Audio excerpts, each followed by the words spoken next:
Now let's look at a device called galvanometer. Galvanometer is a device used to measure very, very small currents or very, very small potential differences. This is a device used to measure very, very small currents,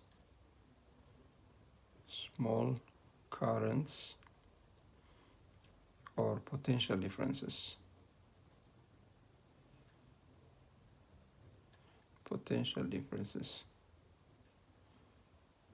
Basically, it involves a coil placed in a magnetic field. Let's say we have this permanent magnet, okay, two permanent magnets like this, and then let's say there is a magnetic field going, let's say in this direction, from this magnet to this magnet, okay, and then if you have a coil over here, so when a current passes through this coil, as we saw before, there will be a magnetic torque exerted on this coil, so the coil will rotate, and that deflection, that torque is proportional to the current. So it's that proportionality between the torque and the current that helps us to measure the current. Okay, so basically a galvanometer involves a current placed in a coil placed in a magnetic field, and when current flows through the coil, then there will be magnetic torque acting on the coil, and the torque, as you've seen before, is proportional to the current. So by measuring the torque, you can measure the current. All right, so that's basically what a galvanometer is. All right, let's say it consists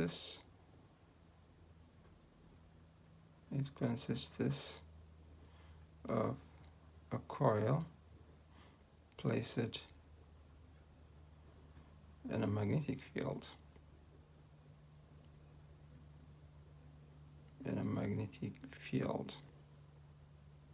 Okay, when current flows through the coil, it will be acted upon by a magnetic torque. It will be acted upon by a magnetic torque, which will rotate it. Okay, the torque is proportional to the current.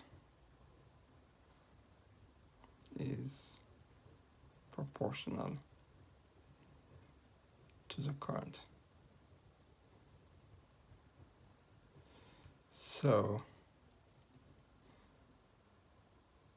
the current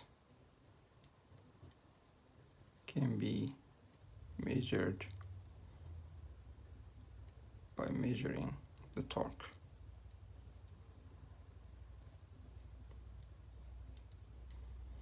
All right, so that's how a galvanometer works. Now let's look at a device called a meter. This is a device used to measure current. This is a device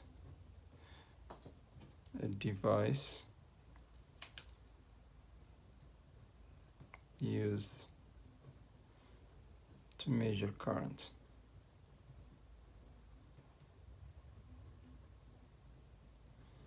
Okay, the circuit symbol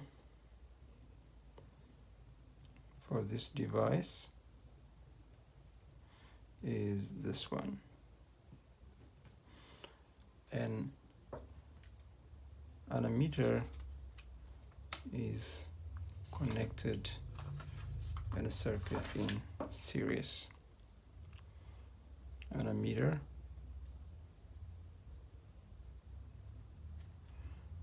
is connected in series. That is, we have to break the line and connect the ammeter. So a typical circuit will be like this. Let's say you have a battery over here, you got a resistor over here. To measure this current, you got to connect the ammeter in series. You have to break the line and put the ammeter in between. Okay, so an ammeter is connected in series with the resistor. Okay, all right. Now we've seen a device that measures very small currents. That's the galvanometer. But we want a device that measures real life currents, which is the ammeter. So we have to be able to convert the galvanometer to an ammeter. Okay, so let's look at converting an ammeter, no, a galvanometer, a galvanometer to an ammeter. Okay, now the problem with a galvanometer is its maximum deflection occurs for very small currents. So somehow we should be able to convert it to a device that can measure larger currents. We have to be able to convert to a device whose maximum deflection occurs when the currents are bigger. Okay, so this is done by connecting a resistance that we call a shunt resistance in parallel with the ammeter. Okay, so a galvanometer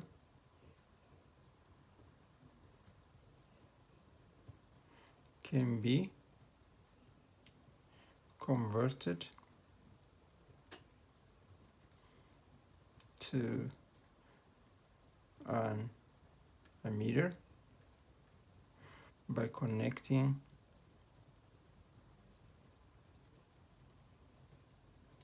a small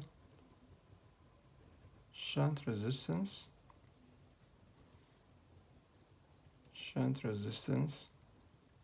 in parallel with the voltmeter, with the galvanometer. With the galvanometer. Okay, so here's the problem. Let's say the maximum deflection of a galvanometer occurs when the current is Ig, okay? And we want to convert a device whose maximum deflection occurs when the current is a bigger current, Ia. Let's say suppose the maximum deflection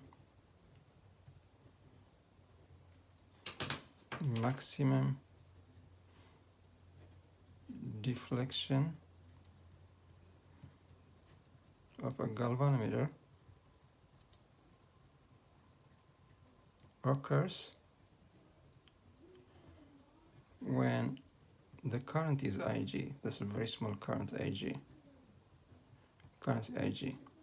Okay? And we want to convert it to an ammeter whose maximum deflection is Ia. Okay, so let's see how we proceed. So we have this galvanometer, okay? Its maximum deflection occurs when the current through it is Ig, okay? Ig. But I want to convert it to a device whose maximum deflection occurs when the current is Ia. So what I can do is, when I have a current Ia over here, I can let Ig go through this way and then go the rest. Ia minus Ig. through an external resistor. It's called the shunt resistance, connected in parallel with the galvanometer. Okay, you see what's happening? Now when the current outside is IA, you see this will have its maximum deflection, because its maximum deflection occurs when the current is IG. Okay, so this galvanometer now will have its maximum deflection when the current outside is the current IA. Okay, now these two devices, the resistor and the galvanometer, will have the same potential difference because they're connected in parallel, right? Suppose the resistance of the galvanometer is Rg. Okay, so the potential difference across the galvanometer equals the potential difference across the shunt resistance, because they're connected in parallel. So we can say the potential difference across the galvanometer, which is Ig Rg, should be equal to the potential difference across the shunt resistance, and the current through it is Ia minus Ig. Okay, so the resistance we need to connect in parallel to convert this to a device whose maximum reading is Ia is given by the following formula. The shunt resistance equals Ig Rg divided by Ia minus Ig. Okay, so that's how we determine the resistance we need to connect with the galvanometer to convert it to a device that reads a larger current. Okay, so you see a galvanometer can be converted to an ammeter by connecting a small shunt resistance. Now how do you know this is a small resistance? You see this one, Ia is a very big, a big current, but it's a very small current. Okay, so this is a small current divided by a large current, so this is a very small resistance. So to convert a galvanometer to an ammeter, we have to connect a shunt resistance given by this formula to convert it to an ammeter whose maximum reading is Ia. Okay, now let's look at another device, voltmeter. This is a device that measures potential difference. This is a device that measures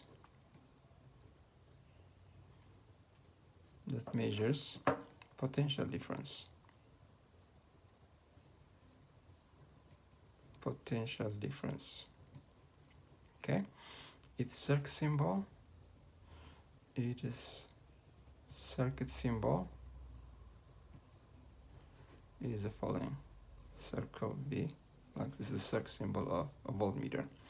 Now this device is connected in parallel.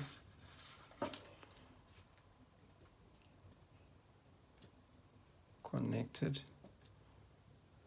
in parallel to the pointers whose potential difference is to be measured, to the pointers whose potential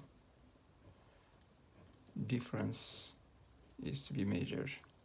Difference is to be measured.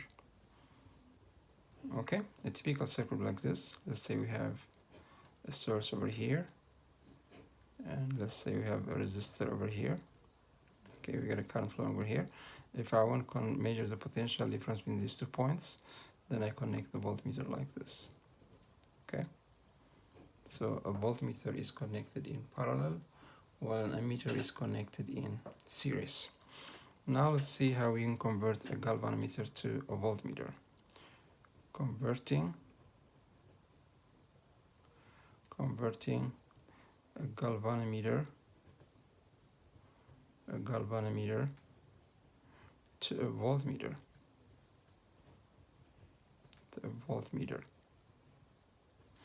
Okay, now the problem with the galvanometer is its maximum deflection occurs at very, very small voltages.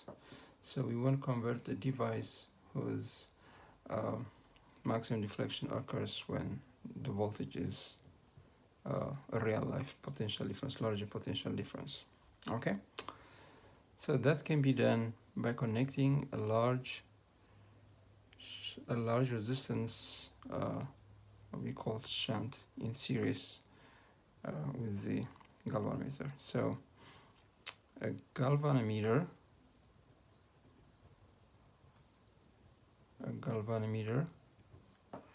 can be converted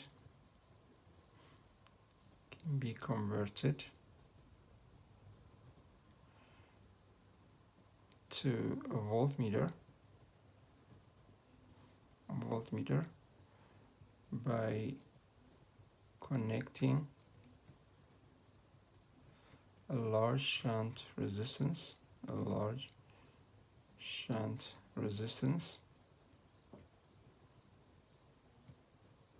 in series with the galvanometer.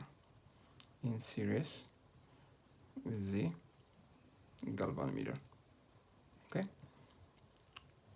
let's see how we do that. Okay, so we're going to use RS for shunt resistance and RG for the galvanometer resistance. Okay, so we're going to use RS for shunt resistance, RG for galvanometer resistance,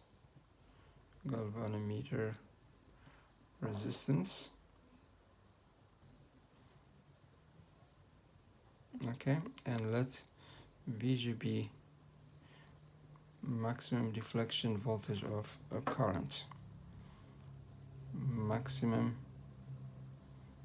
deflection voltage of the galvanometer. Okay, and we want to convert it to VV, which is maximum deflection voltage for the voltmeter.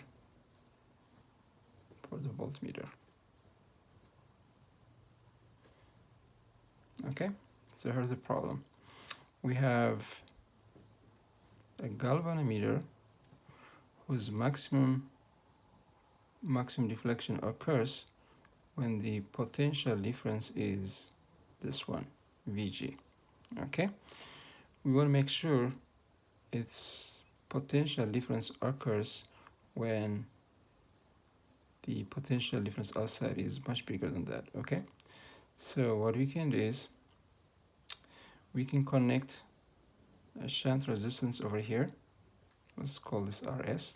Okay, and then we can make sure that when the potential difference outside, that is from here, is VV, we have to make sure the potential difference is VG. So what we can do is, if you've got this potential difference equal to VV, that's outside potential difference, then we make sure VV minus VG drops over here. So if this amount potential difference drops across the shunt resistance, then only this voltage will remain for the galvanometer. Okay, so the galvanometer will have its maximum deflection when the voltage outside is the maximum deflection of the voltmeter. All right, so these two are in series, so the current passing through them are equal, right? So the resistance of this one is RG, and current is voltage divided by resistance. So if you calculate the current from this information over here, it will be VV minus the potential difference divided by the resistance. That gives you the current through the resistor, which is equal to the current through the galvanometer, and the current through the galvanometer is its potential difference divided by its resistance. Okay, so this is VG. Now if you cross multiply, we have RG VV minus VG equals RS times VG. Okay, so the shunt resistance, you need to do that, is given by the following formula. It is the resistance of the galvanometer multiplied by this ratio divided by Vg. Okay, so if you want to convert this device into a device that a device with maximum deflection, this one, you have to pick your resistance using this formula. Okay, so how do you know it's a big resistance? You see, this is very big, it's very small, so we have a big number, you have a small number, so this is a big shunt resistance. So the shunt resistance is designed using this formula. If you only have a voltmeter whose maximum deflection is this amount.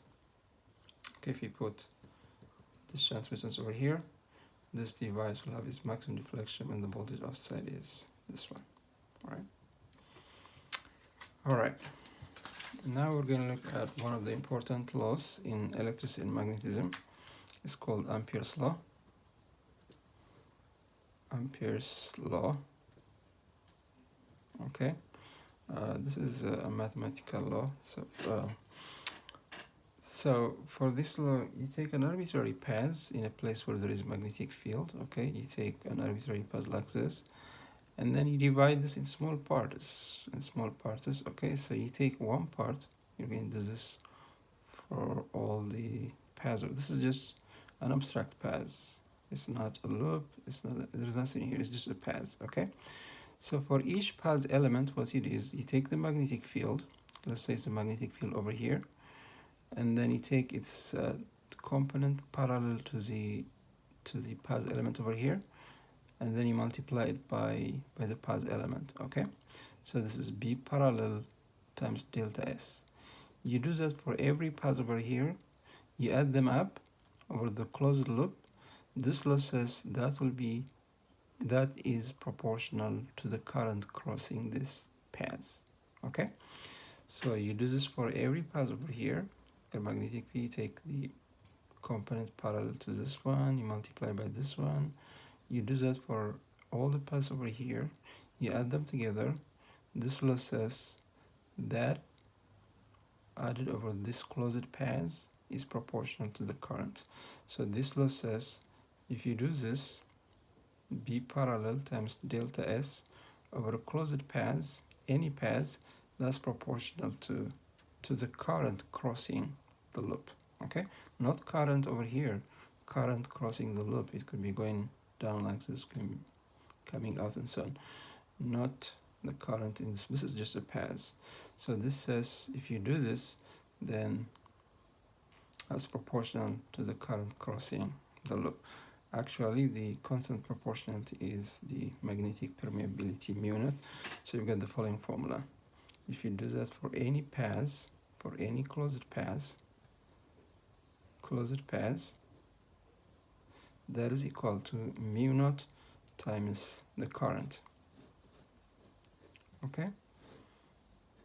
So in this formula, I is current crossing the path, current crossing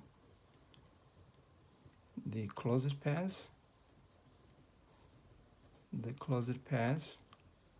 okay, and mu naught is a constant called magnetic permeability of vacuum or air. Permeability. Let me see if I can find another pen.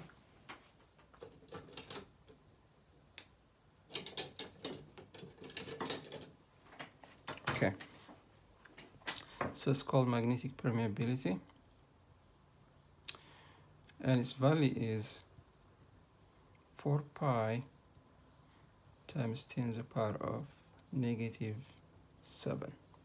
Okay, and it's going to be Tesla meter divided by amp. Okay, so let's write Ampere's law in words. So Ampere's law states that the summation of the product of the tangential component, tangential to the path component and the path element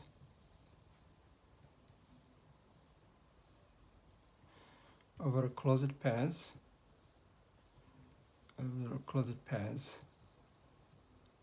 is proportional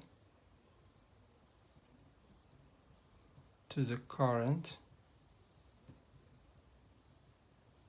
crossing the path. So you take any path, okay, and then you take the component of the magnetic field parallel to the path element, let's say delta S. You take the product of these two. You do that for all the path elements over here. You add them together with closed paths. That is proportional to the amount of current crossing this path, okay? It's called Ampere's law.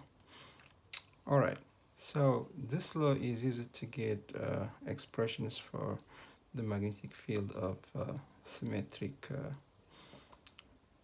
currents, okay? So we're going to look at some examples. First, we're going to look at magnetic field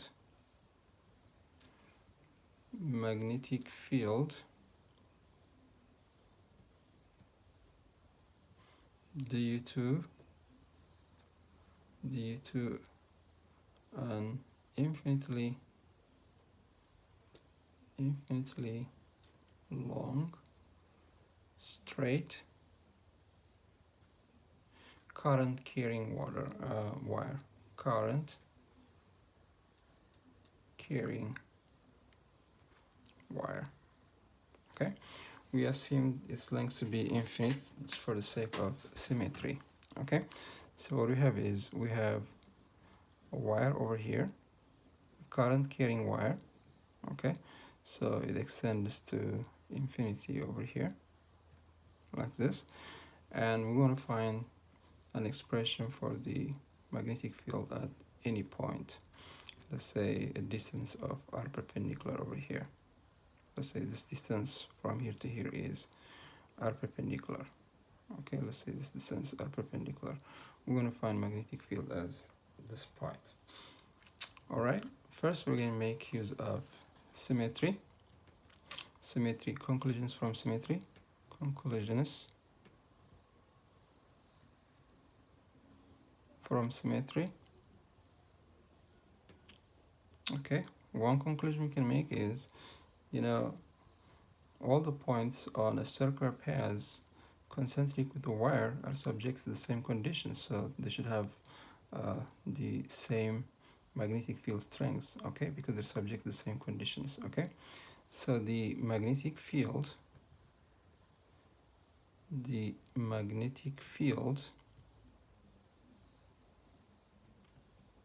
on a circular path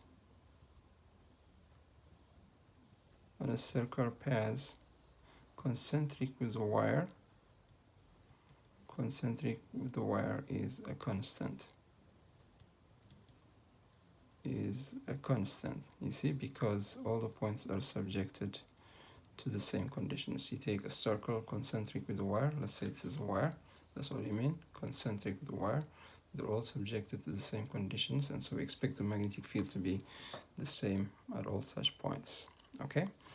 And the other conclusion we can make is that from symmetry, the magnetic field should be tangent to the circular path. The field is tangent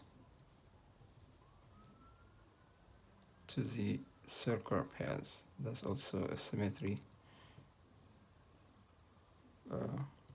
conclusion. Okay, so to take advantage of these conclusions from symmetry, we're going to apply Ampere's law to a concentric circular path like this. This concentric circular path over here. Okay, so we've just concluded the magnetic field is tangent, so that means the tangential component equals the field itself, because the field is tangent to the path. Okay, so we're applying Ampere's law to this path over here. So we're dividing this in small parts, and then we're going to add up all of them. Okay, all right. And this is also constant circular path, which is constant also, okay, from symmetry. Now let's write Ampere's law. We've got, you take the parallel tangential common field times the positive delta S, that equals mu naught times the current crossing. The current is over here. Okay, we've got current over here. So the current crossing the paths. Okay, so we can replace by B, delta S equals mu naught I. Okay, and B is a constant, so we can take it out. So we've got the summation of delta S equals mu naught I. Now you see, if you add up all these delta S's, what do you get? This is circumference. This is circumference. If you add up all these path elements, you get circumference. This is circumference of the path, which is 2 pi times the radius. Okay, so what we have is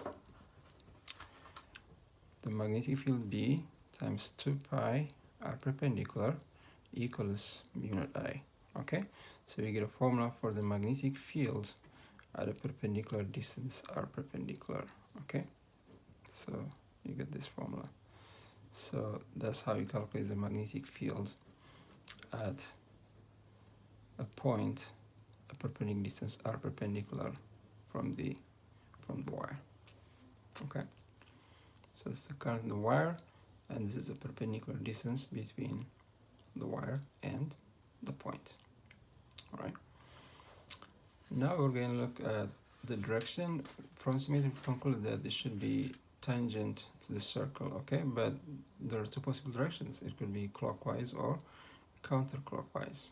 Okay, so how do you determine whether the direction of the field is clockwise or counterclockwise?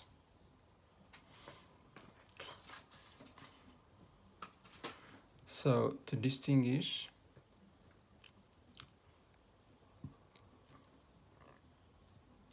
between clockwise and counterclockwise, clockwise directions of the field, directions of the field, the right hand rule is used. The right hand rule is used. That rule is when thumb is in the direction of the current, fingers give you the direction of the field. Okay, like this. If this is the current, the field will go this way. If the current this way, the field goes way. Basically, if the thumb is to the right, you get a counterclockwise direction. If the field is to the left, you get a clockwise direction. All right. So if thumb is aligned in the direction of current,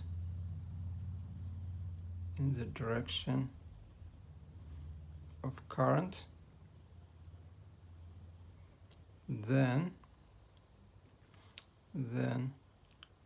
fingers give the direction of field, the direction of field. Okay, so it's something like this, okay. If the current this way, this would be the field. If the current this way, this would be the field. All right, let's demonstrate this by means of an example.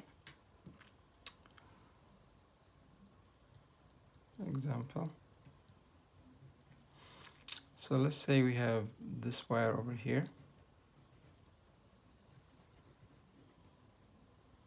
Okay, let's say the current is 2 amps.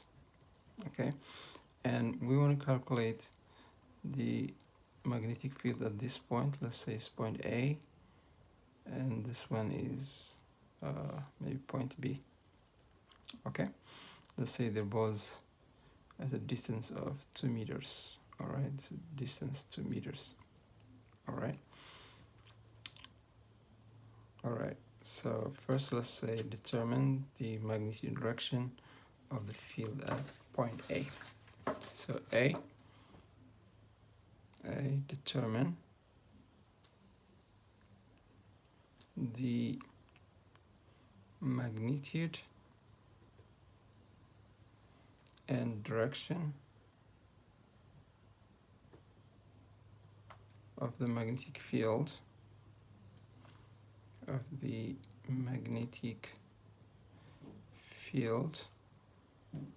point A.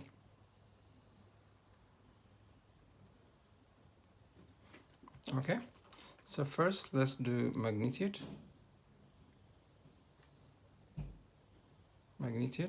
Well, we know the formula. The formula is the B at A would be mu naught times the current divided by the perpendicular distance for point A. Okay, so what do we know?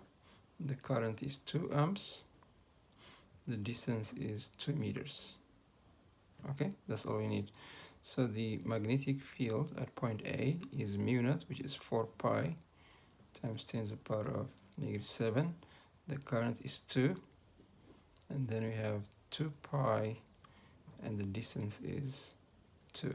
Okay, so basically we get 2 times 10 to the power -7 Tesla. Okay, let's look at the direction now. Direction. All right. So when we put the thumb in the direction of the current, you see my fingers come from the bottom to the top over here. You see that? So the direction at this point is going to be perpendicularly out. That's a dot. Perpendicularly out. Okay? Because you have a concentric circle, and according to the right-hand rule, when you align the thumb in the direction of the current, the field is going to come out and goes down like this over here. Okay, so where is perpendicularly out? Okay, now let's do the same. So it's going to be perpendicularly out. Now repeat same for point B. Repeat for point B. Okay, so point B is at the same distance. We have the same current, so the field at point B will still be 2 times 10 to the power of -7 Tesla, because the distance is the same. For the direction now, you see, if you've got a concentric circle, goes over here, goes down over here. Okay, so at this point, it's perpendicularly in. It's a cross, perpendicularly in. Okay, so the direction is perpendicularly in. Direction is perpendicularly in. Maybe let's consider a case where the wire is perpendicularly in or out. Okay, let's look at another example. Suppose we have the following situation. The wire is perpendicularly out. You see the current is going this way. Okay, so the magnetic field lines are going to be circular, like this.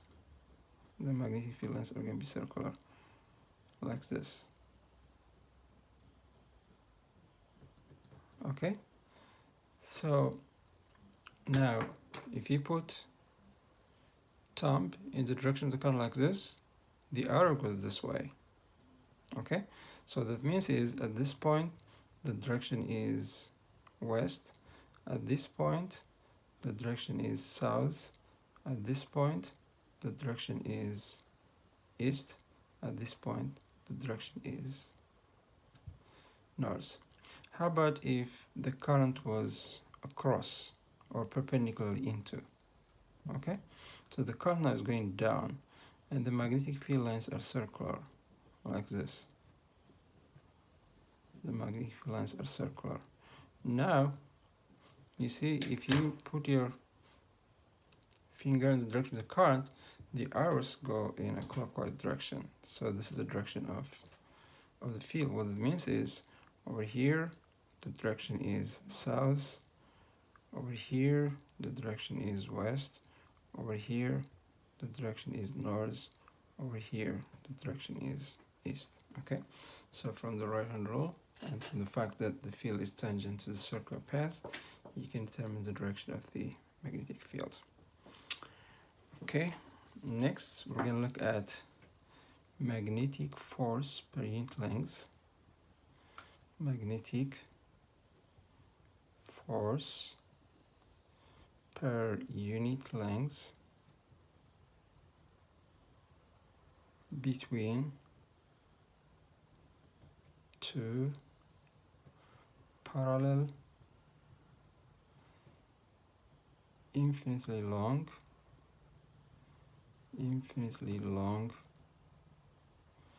current carrying wires.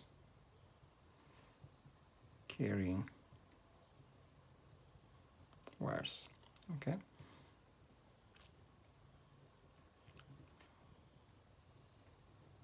so as we know, there is magnetic force between current carrying wires. So let's look at that one. Suppose we have the following two wires. Let's say we have this wire over here. Let's say it carries current in this direction. Let's say we have another wire over here, and maybe it carries current in this direction too. Let's call this maybe I2. Let's call this I1. I2, I1, and let's say this distance between the two wires is D. So we're going to obtain an expression for the magnetic force exerted by one on the other. Okay, so let's try to find magnetic force exerted by wire 1 on wire 2. Okay, their both forces are action reaction force. They're going to be equal. The force exerted by 1 and 2 and the force exerted by 2 and 1 are action reaction forces. They will have equal magnitude but opposite direction. So let's just work it out like this. Magnetic force exerted by I1 and I2. Okay, so this current over here is going to set up magnetic field over here. Okay, and what's the value of that magnetic field? You see from the right hand rule, the direction of the magnetic field over here is going to be a dot perpendicularly out. Okay, its magnitude, magnetic field due to wire 1, let's say magnetic field at the location of wire 2 due to wire 1 is mu naught current I1 divided by 2 pi times the distance. Okay, that's the magnitude of this force. All right, but now we have a wire placed in a magnetic field. Okay, and we know that a current carrying wire placed in a magnetic field is acted upon by a magnetic force. Okay, and remember that force.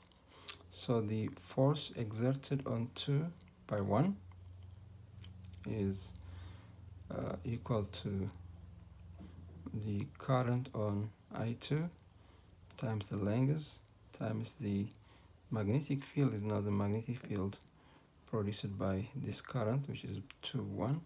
Now the sine of the angle, but the angle is 90 degree. Okay, so you got the wire this way, the field this way, they're 90 degree, and sine 90 is 1. So this is the force. Now let's substitute this expression over here.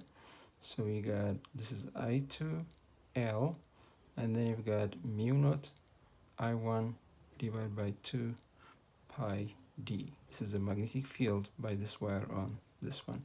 So we're looking for the force per unit length, so we divide by the length and we get the following formula: mu naught, the product of the currents, divided by 2 pi d. Okay, so this is a force for the magnetic force per unit length between the two wires. Okay, now let's see, is that force attractive or repulsive? Okay, let's figure that out. So you got current this way, the field this way. Okay, the field, the current this way, and the field perpendicularly out. So you can take a screw and rotate it from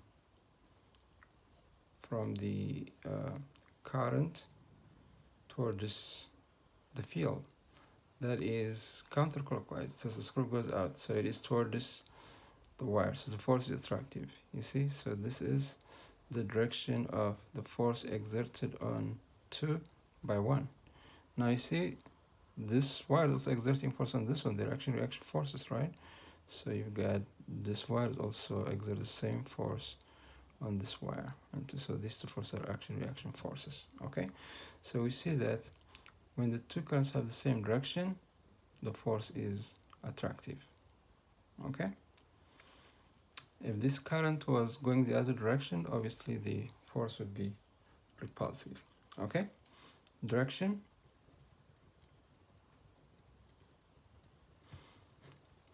If the currents have the same direction, then the force is attractive.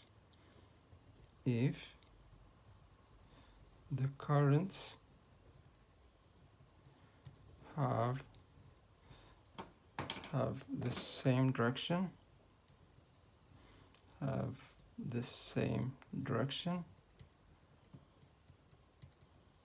the force is attractive. They attract each other. The force is attractive. And if they have opposite directions,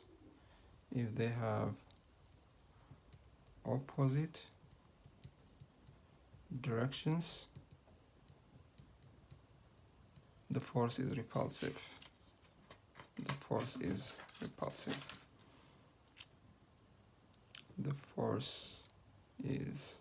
repulsive. Okay, so if you've got two wires like this carrying current in this direction, then the force will be attractive. But if you have two wires carrying currents in opposite directions, the force will be repulsive. Okay, they push each other. If the direction of the currents are in opposite directions, they push each other. If the directions of the currents are the same, they attract each other. Okay, example. Suppose we have the following two wires.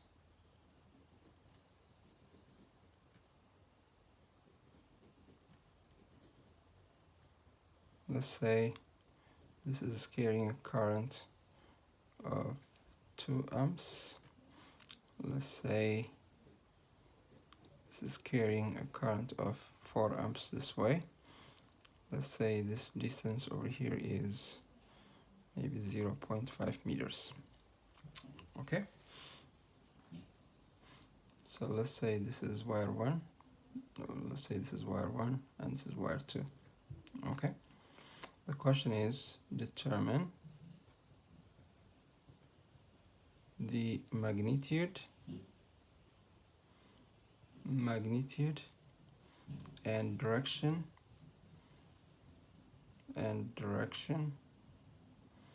of the force exerted by wire 1 on wire 2. Okay, so now we're looking at what wire 1 is doing to wire 2. All right, well, let's start from magnitude. So the force exerted on 2 by 1 is mu naught I1 I2 divided by 2 pi d. Okay, so the current of I1 is 4 amps.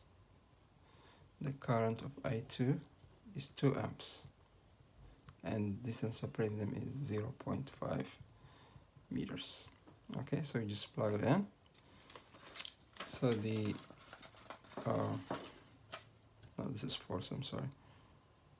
This is force per unit length. Force by 2 on 1. And I should say force per unit length over here. We're talking about infinite wires, so we have to talk about force per unit length. Okay, so we have F on 2 by 1 equals mu naught is 4 pi times 10⁻⁷, and the currents are 2 and 4. 2 2 amps and 4 amps. So you've got 2 divided by 2 pi times the distance 0.5. Okay, so pi goes with pi, so you've got 16, we've got 2 over here, 2 pi, 2 times 4, 8, 8 times 2, 16, and then times 2, 32. So this would be 32 times 10 to the power of -7 Tesla. That's the magnitude. Now let's look at the direction. Okay, now since the direction of the currents are opposite, this one's the right, this one's the left, the force is repulsive. So since the directions of the currents are opposite, the directions of the currents are opposite, the force is repulsive. The force is repulsive. So wire 1 will be pushing wire 2. Okay, so the direction of the force exerted by 1 and 2 will be pushing it, will be north. Okay, so this is the direction of the force. Okay, this implies direction is north. Direction is north, right? And then we're gonna look at the solenoid. A solenoid is simply a coil. A solenoid is a coil. Okay. So let's say we have this solenoid.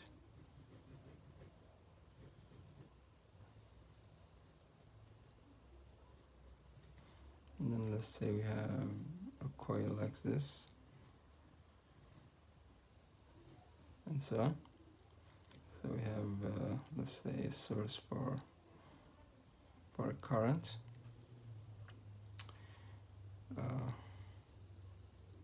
Like this, okay, and so on. So let's say the length of the solenoid is L, and let's say the current in the circuit is, the coil is I, the current is I, and let N represent number of turns in the solenoid, number of turns. Okay, now first we're going to look at some symmetry conclusions. Symmetry conclusions. From symmetry, the magnetic field inside is approximately constant. The field lines are going to be like this. They're going to be like this. So remember, they form complete loops, so it's going to take a long time before they make a loop if they go like this. So it's going to be approximately constant inside and approximately 0 outside. Okay, so we have the following two conclusions. The field inside is approximately constant. The field inside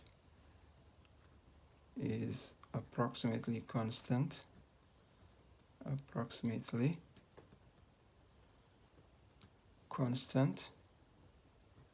and also the field outside,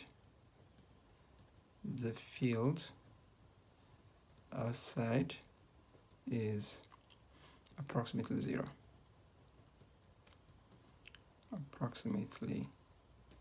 0. Okay, now with this conclusions from symmetry, we're going to apply Ampere's law to this path. We're going to take this path over here. We're going to apply Ampere's law to this path over here. Okay,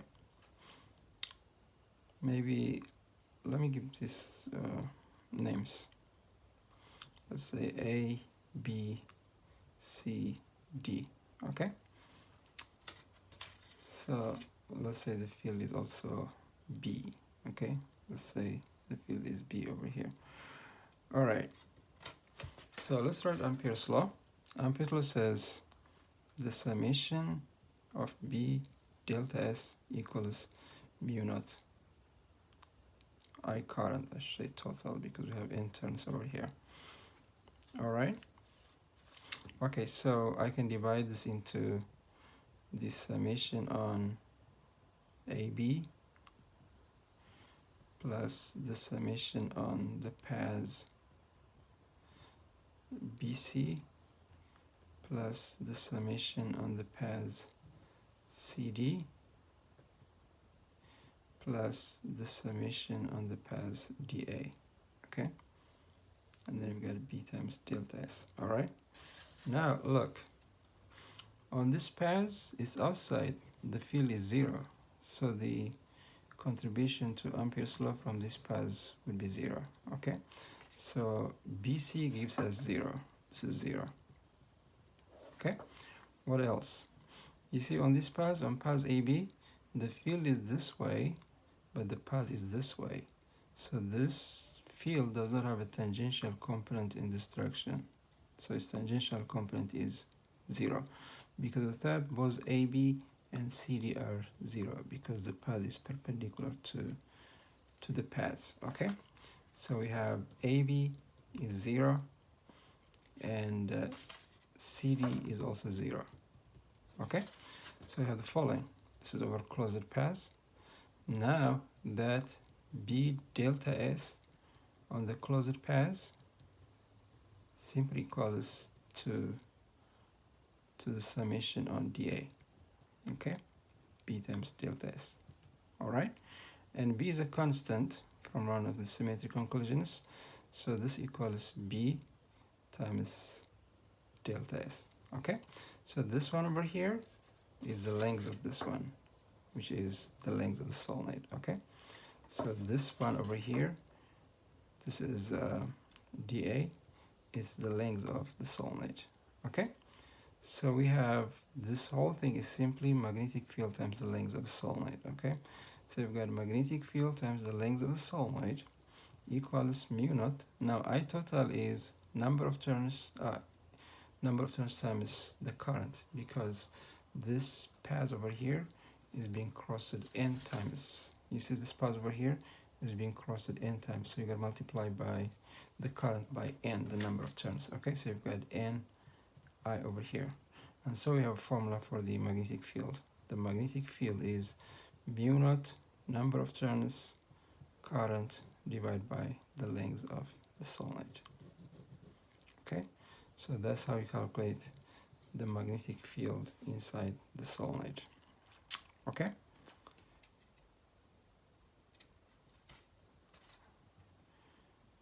now let's look at direction.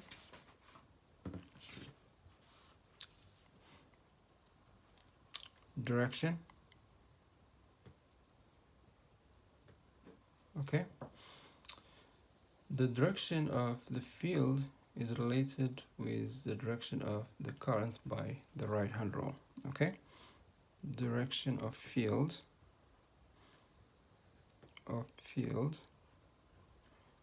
is related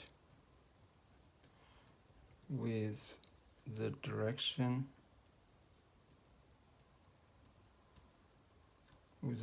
of the current by the right hand rule.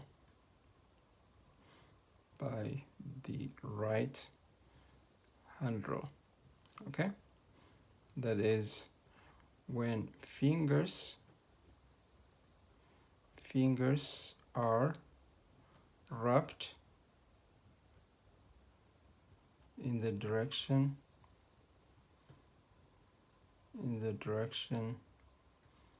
of the current. Okay, thumb gives the direction of the field. Thumb gives the direction of the current.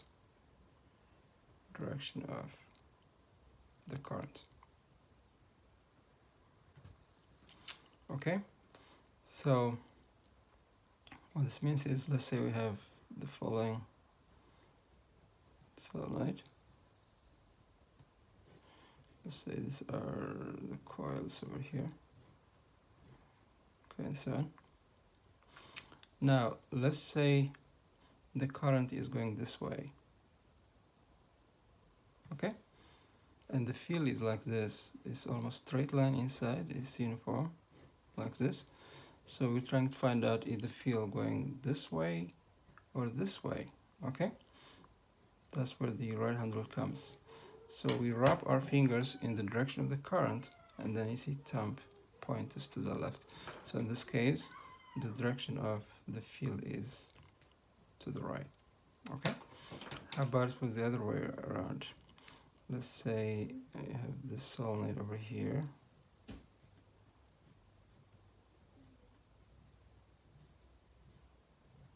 The field would be like this.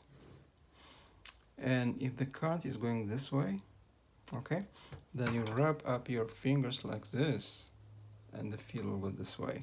So in this case, the direction of the current would be this way.